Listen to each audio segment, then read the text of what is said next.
Hoy vamos a desarrollar la morfología, características y todo tipo de bacterias que tienen una importancia para el ser humano. Para ello vamos a utilizar muchas imágenes de microscopías electrónicas de barrido para poder ver a la bacteria de su forma real. Vamos a hacer esquemas sobre la estructura, la diferencia entre lo que son las células procariotas y eucariotas, las funciones de cada una de sus estructuras, ¿sí? Y estudiar a fondo a las procariotas, ya sean bacterias y arqueas. Así que acompáñame a ver este video y trata de aprender lo más que puedas sobre las procariotas y su importancia para la biología y más aún para el ser humano. Para poder entender eso, yo aquí les preparé un cuadro, ¿verdad? En donde voy a poner las principales características que diferencian a procariotas de eucariotas. 1, 2, 3, 4, 5, 6, 7, 8, 9 características, más que suficiente. Capaz solamente 2 a 3 de estas, muchas las van a preguntar, principalmente la primera, capaz la última. Bueno, una principal diferencia entre una procariota y una eucariota es que la procariota no posee núcleo, la eucariota sí. Ahora, ¿qué posee la procariota? Un nucleoide. Cuando demos células procariotas vamos a entender en esta clase. Célula eucariota no la vamos a desarrollar en esta clase, ya que es 3/4 del programa lo voy a desarrollar desarrollando solamente célula eucariota. Así que esto lo dejamos para muchas clases por delante. ADN con histonas hace alusión al ADN con ropa o sin ropa. El ADN desnudo es aquel que no posee histonas, por lo que el ADN desnudo está presente en procariotas. En eucariotas poseemos histonas. ¿Qué es la función de la histona? Es una proteína básica que se puede adjuntar directamente al ADN. O sea que cuando el ADN se asocia a las proteínas histonas tenemos a la cromatina, ¿sí? Y la histona lo que permite es compactar a dicho ADN. El número de cromosomas en los eucariotas podemos tener más de uno, ya que es más complejo, necesita mucho más código genético que una bacteria. El nucleolo, obvio, si no tenés núcleos, mucho menos nucleolo. Nosotros sí. Las procariotas no realizan mitosis porque la mitosis es la división del núcleo, ¿sí? Así que si no tengo núcleo, no tengo mitosis. Tengo fisión binaria. Mi cuerpo se divide en dos. Organelas membranosas. Las procariotas no tienen organelas membranosas. Ojo, sí tienen organelas no membranosas o organoides como los ribosomas. La diferencia es el coeficiente de sedimentación, que lo vamos a estudiar cuando vemos ribosomas. Las procariotas no tienen colesterol en su membrana plasmática. Por eso ellos, recuerden lo siguiente, el colesterol permite dar una resistencia mecánica a la membrana plasmática. Por ende, si no tenés, tu membrana va a ser muy frágil. Ahora, las procariotas lo que hicieron fue, en este caso, dar un as bajo la manga tienen las procariotas respecto a la falta de colesterol. Ellos dijeron, bueno, si mi membrana no va a ser lo suficientemente rígida o va a interactuar muy fácilmente con la temperatura, pues voy a crear algo por encima de la membrana que me proteja. Dieron origen a su pared celular. No poseen citoesqueleto, o sea, poseen un tipo de citoesqueleto muy rudimentario, muy simple, pero que no podría ser comparado con lo que sería una célula eucariota. Ahora, podemos hacer un punto y aparte para estudiar algo sobre el o la célula eucariota. Aquí le puse un dibujito sobre lo que sería una célula eucariota. La célula eucariota, al tener membranas internas, puede dividirse en compartimientos. Por ejemplo, el compartimiento que se encuentra diferenciado por una membrana plasmática del exterior al interior es el citoplasma. El citoplasma está compuesto por lo que sería las organelas y lo que sería el citosol. O sea que el citosol, vamos a hacer alusión a que es la solución de la célula. La solución de la célula, haciendo alusión obviamente a lo líquido dentro de estos organismos. Este líquido obviamente tiene asociado a sí mismo lo que serían organelas. Organelas que cumplen funciones específicas dentro de su estructura. Nosotros podemos hacer alusión a un solo término que es el sinónimo de citoplasma. Citoplasma es el término para las eucariotas, ¿sí? O sea que este dibujito no es de una procariota, por ende lo vamos a hacer a partir de ahora. Si tengo dos células que por dentro es completamente verde y por afuera es completamente azul, quiere decir que tengo una membrana que me diferencia de verde y azul. Si esto fuese una procariota, lo verde no sería citoplasma. ¿Por qué? Porque citoplasma de las bacterias no tienen organelas. Por ende voy a utilizar otro término. Voy a utilizar el término protoplasma, ¿sí? Antes, ¿sí?, también se le denominaba protoplasma a lo que sería el actual citoplasma de las eucariotas, ¿sí? Pero ese término quedó en desuso. Obviamente algunos libros lo siguen utilizando, como ejemplo el libro Solomon, ¿ok? O sea que para ustedes citoplasma es sinónimo de protoplasma.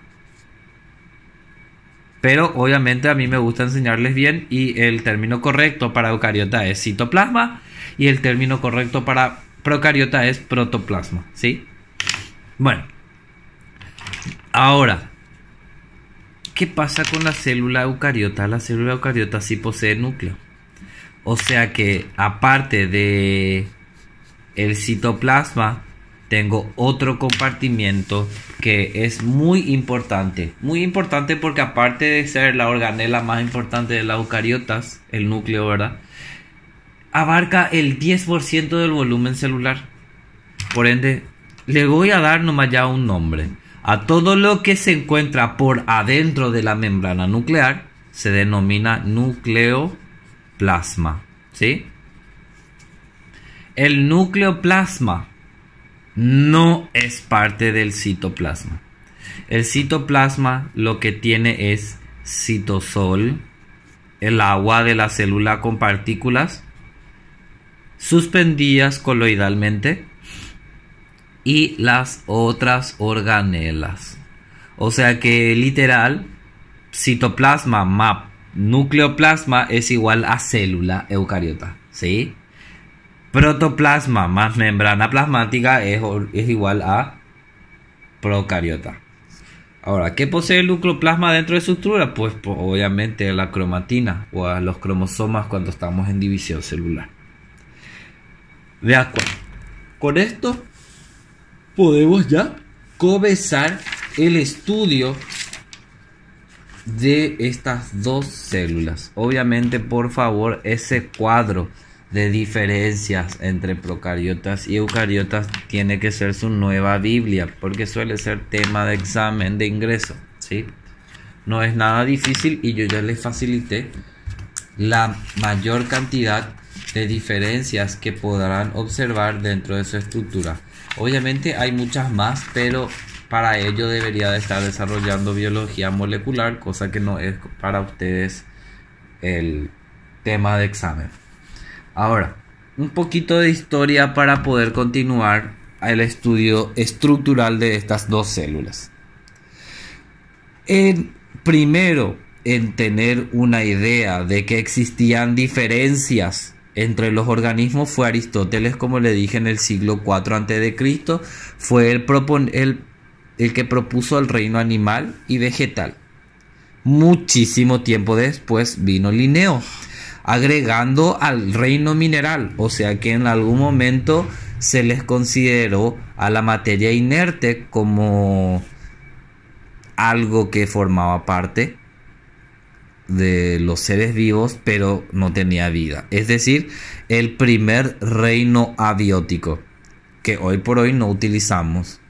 Pero si te pones a pensar un poquitito, el metabolismo que puede llegar a observarse, se mezcla dos características en uno en el reino mineral.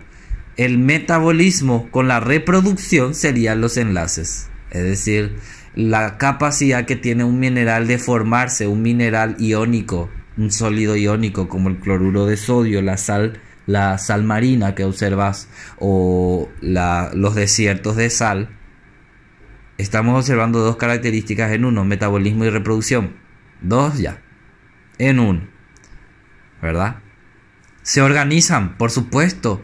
Los sólidos tienen sus diferentes tipos de orientaciones. A eso se le denomina geometría molecular en química. Incluso ya le tengo ahí a la característica más importante de la vida. 4. Irritabilidad. O sea que cuando vos dejas un metal en la lluvia, como el hierro, reacciona. Sí, se oxida. Eso no es responder a un estímulo. 5. Crecimiento y desarrollo. Aquí no voy a hablar de crecimiento, sino que voy a hablar de maduración, por así decirlo. Se estudia, ¿verdad?, que todas las sustancias presentes en cualquier parte poseen un porcentaje de plomo. Eso quiere decir que podemos estipular una edad aproximada de lo que sería la vida de ese elemento, ya que posee plomo dentro de su estructura. Aparte de eso, un átomo de sodio es un átomo de sodio durante 125 millones de años, luego puede convertirse en otra cosa. O sea que estoy hablando de un tipo de crecimiento, sí. Ahora, ¿cuál es la característica de la vida que no vamos a encontrar en el reino mineral? El movimiento, ¿verdad? El movimiento es lo que no vas a encontrar, pero bueno, ya por eso capaz no se le toma como un ser vivo. Pero si te pones a pensar todo lo que te acabo de decir, podríamos decir que es un modo de vida sin vida, ¿verdad? En fin, Linneo propuso esto en el reino mineral. Pero lo más importante que Linneo aportó a la ciencia es el sistema binomial de nomenclatura, la capacidad de poder ponerle nombre y apellido a los organismos, es decir, el nombre genérico o epíteto genérico y el epíteto específico o nombre específico, el género y la especie, para denominar a un organismo. Luego vino Haeckel en 1866 y propuso al reino protista, y tuvo el reino animal, vegetal y protista como las tres ramificaciones principales. Haeckel fue el creador del árbol de la vida de los organismos, con 3 ramificaciones principales, que son estas. Luego vino Chthon, y aquí, señores, está lo más importante que nosotros vamos a aprender sus diferencias el día de hoy. Chthon dijo: voy a crear 2 imperios más grandes que estos. Voy a proponer el término procariota y el término eucariota como las 2 ramificaciones más grandes, y luego ramificada a partir de ahí, pero los más grandes fueron procariota y eucariota. Hasta aquí podíamos decir wow, imperio procariota. Luego vino Copeland y dijo: esto está mal, esto está bien, pero le voy a agregar este procariota como un reino, el reino Monera, que muy loco, yo dentro del colegio todavía estudiaba esto, ¿verdad? Hace poquito nomás vino August, ¿verdad? En teoría se aceptó, ¿verdad?, su propuesta. Bueno, Whittaker fue otro gran científico, vamos a decirle, que agrega un reino extra a lo que era el protista, animal, vegetal y monera. Él agregó el mejor reino de todos, el reino fungi, ¿verdad?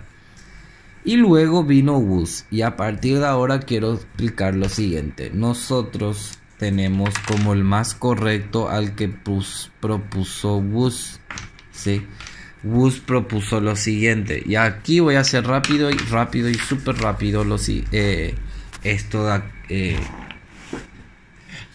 él dijo que Procariota no puede ser un reino, un imperio o nada de esto. Procariota es un grupo artificial que le contiene a dos grupos muy grandes, al grupo de las arqueas y al grupo de las bacterias.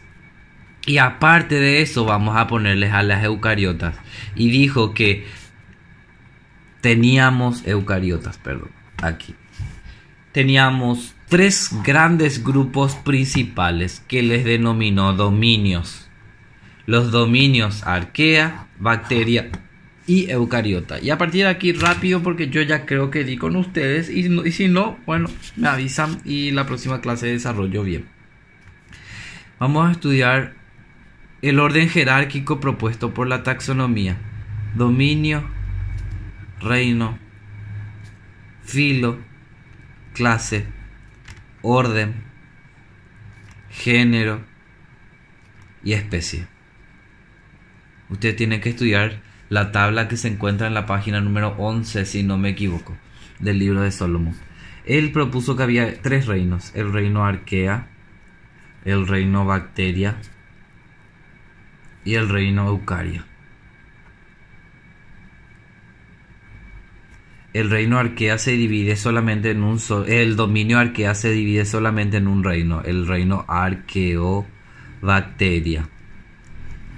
La bacteria se divide en un solo reino, se divide en el reino eubacteria.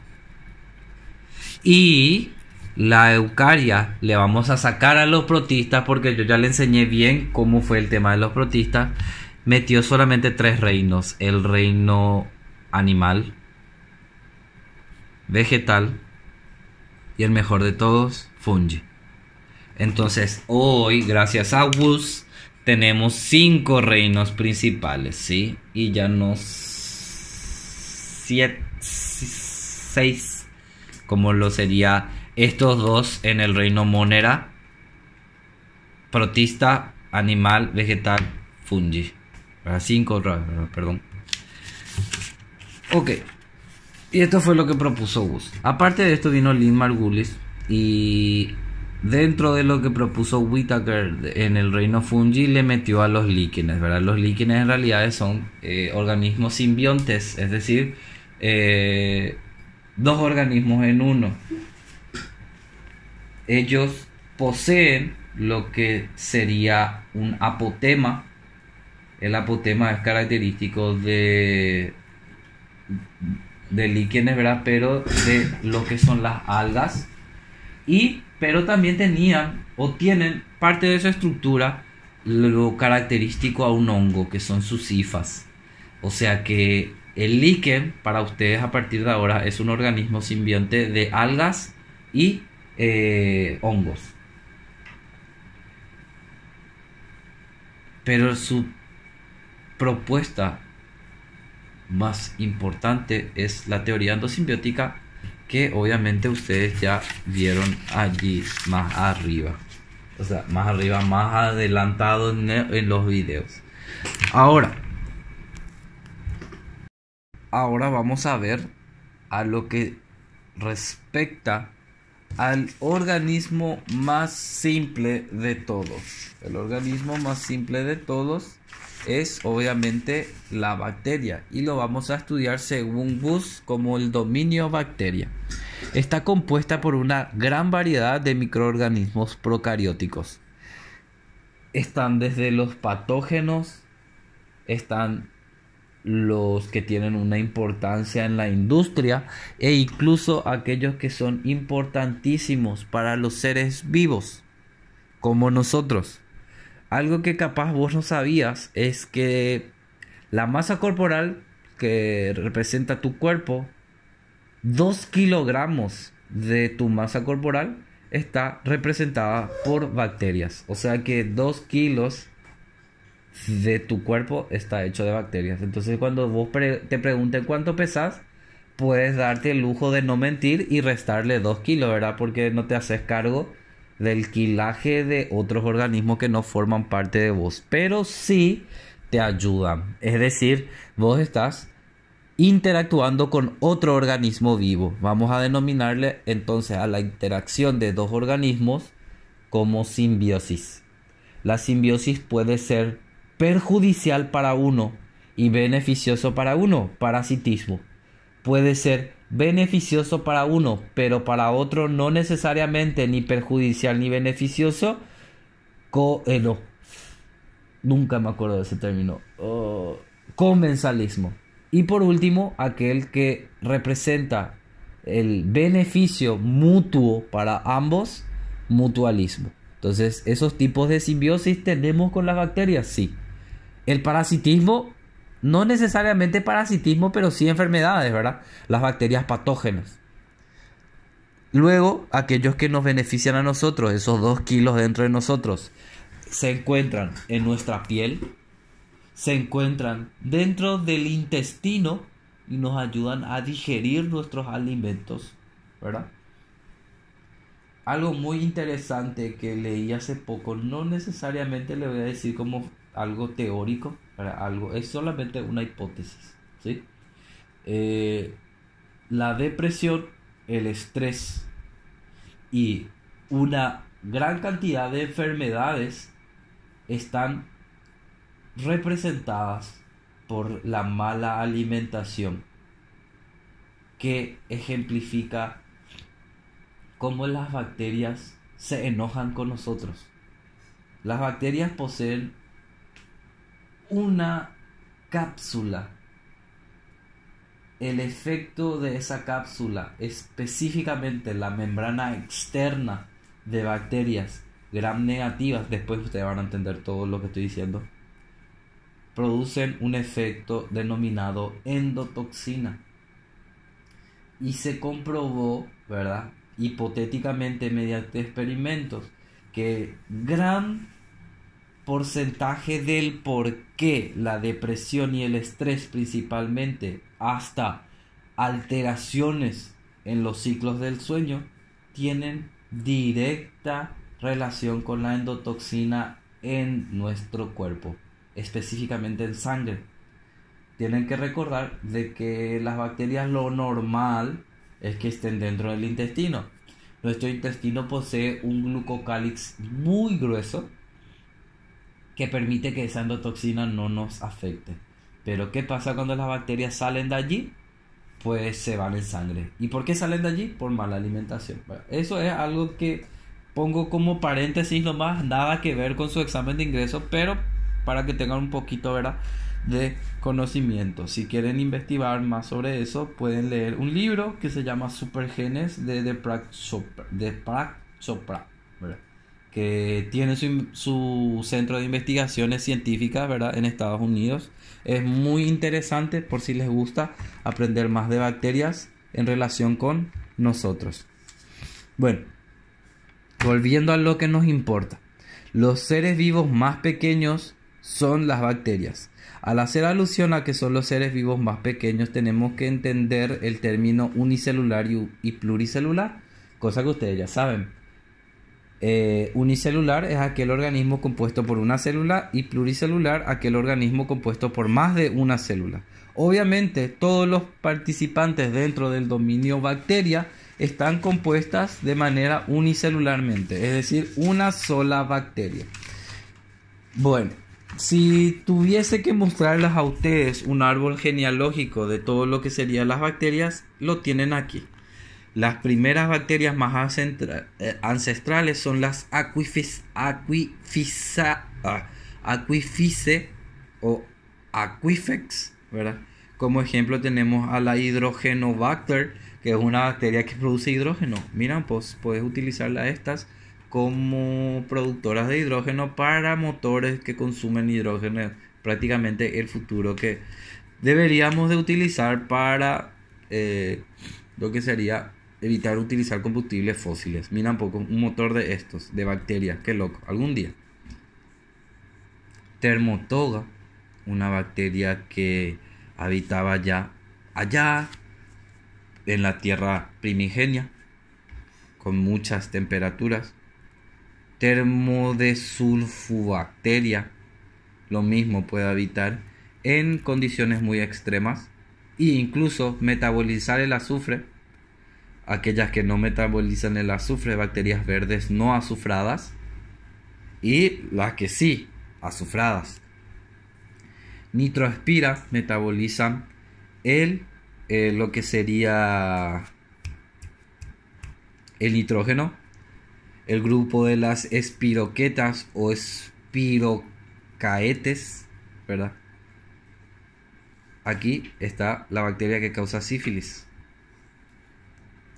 Planctomicetes, algunas consideradas parte de los fitoplancton. Al fitoplancton es un poco loco porque se le considera animal, se le considera planta e incluso bacteria, ¿verdad? Pero obviamente por medio del análisis del ARN ribosómico pudimos diferenciar grupos de fitoplancton que pertenecen aquí, pertenecen a plantas y pertenecen a animales. O sea que si algún día te preguntan, ¿existe un animal vegetal? Vos podés decir que sí, ¿verdad? Pero siempre depende. Si ya vas a hablar específicamente, ya no puedes decir eso. Luego tenemos al grupo de las bacterias gram positivas, un grupo muy grande. Aquí le tenemos a las cianobacterias. Las cianobacterias están más emparentadas con las gram positivas. Las actinobacterias, ¿verdad? Las actinobacterias, por ejemplo, en este grupo se encuentra la bacteria que, este es el grupo que le contiene a la bacteria que produce enfermedades como la tuberculosis, el Mycobacterium. O tenemos a este grupo Firmicutes que posee a Clostridia, ¿verdad? Y el grupo más avanzado de las bacterias, denominado Proteobacterias. Nitrobacter pertenece aquí al grupo de las alfa proteobacterias y me gustaría hablar un poquito de Nitrobacter.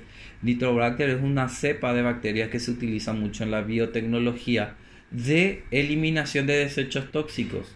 Existe una fábrica de cuero que está a cuadras de la avenida Artigas, ¿verdad?, que utiliza estas bacterias para limpiar el agua. Ustedes tienen que entender que la producción de cuero es una porquería, por así decirlo. Es muy triste ver cómo se hace el cuero. El producto de desecho, si yo te hago oler por 5 minutos dentro de tu pieza encerrado, te puedo prometer y apostar lo que quieras que vas a vomitar. Es horrible, horrible. Lastimosamente no nos permitió sacar fotos, pero yo sí lo hice. Voy a buscar un poco y le voy a enviar un tanque de agua asquerosa, de olor asqueroso y de color asqueroso. Y esta pequeña bacteria, Nitrobacter, que está aquí en este grupo, lo vuelve cristalina para que así te des cuenta de lo importante que es la utilización de bacterias en la industria. Y por cierto, es la única fábrica que tiene una planta biotecnológica dentro de su fábrica de cuero. Las otras fábricas de cuero tiran esa agua asquerosa en el río Paraguay. Cuando vean me van a entender de por qué le doy tanta importancia. Porque a mí literal me hizo entender de que, bueno, si se me regala una ropa o un champión con cuero, no puedo decir que no. Pero jamás me voy a ir a comprar algo con cuero y voy a fomentar esa industria porque es horrible. Y estoy seguro que si ustedes algún día se van por su facultad a ver, van a pensar lo mismo. Y bueno, aquí tenemos planctomicetes, como le dije, era aquellos que pueden fijarse a su sustrato mediante un pedúnculo. Después van a entender que era un pedúnculo, ¿verdad? Luego de este pequeño grupo tenemos que aprender las características de estas bacterias, ¿sí? Las bacterias poseen un tamaño muy diminuto, 1 micrómetro a 10 micrómetros de diámetro nomás, pero como en biología todo es algo que podemos tener excepciones muy increíbles. Recientemente se descubrió artefactos muy microscópicos que más adelante se entendió que eran bacterias muy pequeñas. Bacterias de 0,2 micrómetros. Estoy hablando de, multiplicamos por 100, 20 nanómetros. Un puente de hidrógeno, la distancia de 20 puentes de hidrógeno tiene esta bacteria. Son denominadas nanobacterias o ultramicrobacterias. O sea que 1 micrómetro ya la rompimos. Ahora lo mismo, micobacterias, ¿verdad? Las micobacterias son muy especiales. Las micobacterias son una de las pocas bacterias que no tienen pared celular. Son una de las pocas bacterias que tienen colesterol. Y aparte de eso son muy pequeñas, 0,2 micrómetros. Que por cierto no eran 20, eran 200 nanómetros de diámetro. Así como tenemos bacterias pequeñas, tenemos bacterias enormes, mucho más grandes, ¿verdad? Muchísimos más grandes de lo que sería una célula animal o vegetal. Tenemos a bacterias como Epulopsidium fischelsoni, que es una bacteria que posee 600 micrómetros de tamaño. Estoy hablando de 0,6 milímetros. O sea que con un aumento o con una lupa, un microscopio lupa, no un microscopio óptico, una lupa hecha microscopio, vos vas a poder ver a esta bacteria como un puntito, para que te des cuenta de lo grande que es. O Margarita nambiensis, que tiene 750 micrómetros. El límite de resolución del ojo humano es de 1 milímetro, es decir, nosotros podemos distinguir dos puntos diferentes a 1 milímetro de distancia. Eso equivalen a 1000 micrómetros. Muy cerquita de poder verlos a simple vista. Ahora, ¿por qué las procariotas son tan pequeñas? Porque de esa manera sus propiedades biológicas son más sencillas y mucho más eficientes. Vos, por ejemplo, te voy a dar algo. Nosotros tenemos mucosa, que es lo que vos estás escuchando hace rato, que yo estoy sonando mi nariz. ¿Para qué tenemos mucosa? La mucosa es segregada por glándulas mucosas presentes en el tejido epitelial que reviste nuestro tracto respiratorio. ¿Para qué? Para poder respirar. Vos no vas a poder fijar el oxígeno a tus pulmones si no tuvieses mucosa. Porque vos necesitas un medio acuoso, como lo es la mucosa, para poder atrapar las moléculas de gas y poder meter a tus células mediante ósmosis. ¿Por qué tenés que hacer tanto quilombazo? Porque sos ferocosa. Eso las bacterias no lo hacen. ¿Por qué? Porque son pequeñas. Ellas directamente por ósmosis ya pueden meter el oxígeno, el hidrógeno, el nitrógeno que necesitan. Entonces ahí entiendo por qué su tamaño es reducido. Y además, la velocidad de crecimiento es mucho más rápido. Te voy a dar un ejemplo. La Escherichia coli, que es una bacteria presente en tu tracto intestinal. La Escherichia coli en 20 minutos. Perdón, estoy confundiendo. En 30 minutos, una Escherichia coli puede crear otras 200. O sea que si vos tenés 1000 Escherichia coli, en media hora podés tener 200.000. Estoy hablando de un crecimiento muy rápido. Y eso lo puede hacer porque es pequeña. Ahora, ¿vos en media hora podés reproducirte 200 veces? No. 9 meses tardás, ¿verdad? En el caso de las nenas y los nenes también, ¿verdad? Entonces ahí entiendo el tamaño reducido. Y algo muy lindo que les puedo hacer una comparación es uno de los animales más rápidos del mundo, terrestremente corriendo, es el chita, ¿verdad? El chita prácticamente alcanza de 0 a 100 a 120 kilómetros por hora en 9 segundos. o no, mentira, más 6 segundos, más o menos. Rapidísimo, ¿verdad? Una bacteria es 25 veces más rápida. Si yo al chita le encojo al nivel de una bacteria y les hago correr una carrera, la bacteria es 25 veces más rápida. O sea que multiplicar por 25 una bacteria puede, si yo agrando a la bacteria al tamaño de un chita, una bacteria alcanza de 0 a 250 a 300 kilómetros por hora en 6 segundos. O sea que literal, yo comparo un Ferrari con una bacteria y corren así de rápido, igual. ¿Por qué? Por su tamaño diminuto. La distancia que ellos recorren en el tiempo que recorren, según su sistema de referencia, lo equivalente a nuestro sistema de referencia sería 25 veces más eficiente. Entonces la bacteria, como que en el camino evolutivo de volverse multicelular a volverse unicelular, decidió volverse unicelular. Y para entender esto voy a poner un pequeño ejemplo que ya vimos hace rato, que es el de nuestro árbol genealógico. Aquí le tenemos a nuestro árbol genealógico. Cuando las protistas, o sea, en este lugar, la cianobacteria, por ejemplo, eligió ser cianobacteria porque es mejor ser chiquitito.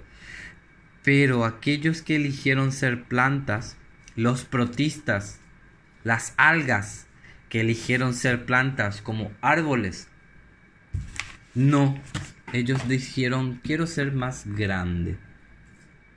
Te puedo dar un ejemplo evolutivo del mismo.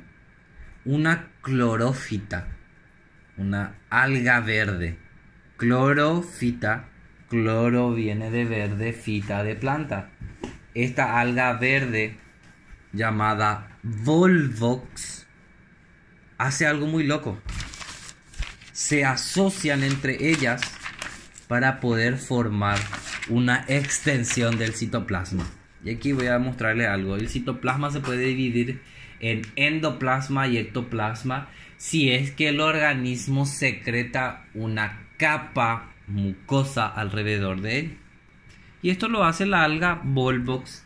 El alga Volvox, perteneciente al filo de las clorófitas o algas verdes, producen colonias de células embebidas en una masa gelatinosa. Esa masa gelatinosa producida por las células se puede denominar ectoplasma. Y dentro de esta colonia tenemos cientos de ellas. O sea que ahí yo estoy observando que la transición de una célula unicelular como Volvox evolucionó más adelante a la... O sea, Volvox sería el mejor ejemplo de la transición que tenemos de organismos unicelulares a multicelulares. O sea que si las plantas hoy por hoy tienen 3 sistemas de tejidos que les puse acá, es gracias a eso. Las plantas tienen tejidos basales, dérmicos y vasculares. Basales son las parénquimas. Las parénquimas son células especializadas en almacenamiento o reserva, especializadas en fotosíntesis clorofílico, el almacenamiento de aire aerífero, almacenamiento de agua acuífero y almacenamiento de taninos o compuestos químicos. Ejemplo, los taninos podemos observar en la cáscara de las frutas. La cáscara de la fruta siempre le quitas porque es amargo. El tanino tiene la característica de tener un sabor amargo. El parénquima acuífero lo vamos a ver en cactáceas o suculentas, ¿verdad? Esas plantas almacenan agua porque viven en desiertos. Aerífero vamos a ver en camalotes, tienen que flotar en el agua y superar el peso que tienen para poder mantenerse por debajo de la tensión superficial y de esa manera flotar. Parénquima de reserva podemos observar, por ejemplo, en tallos como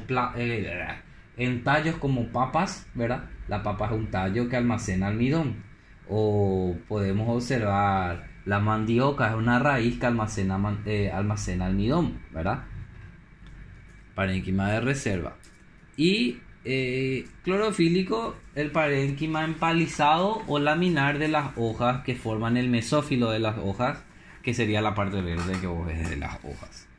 El parénquima especializado, el esclerénquima, se le dice al sostén de la planta. Si la planta es rígida, es por su esclerénquima, y si la rama se puede doblar permitiendo que el viento le haga mover así y que no se rompa, es gracias al colénquima, ¿verdad?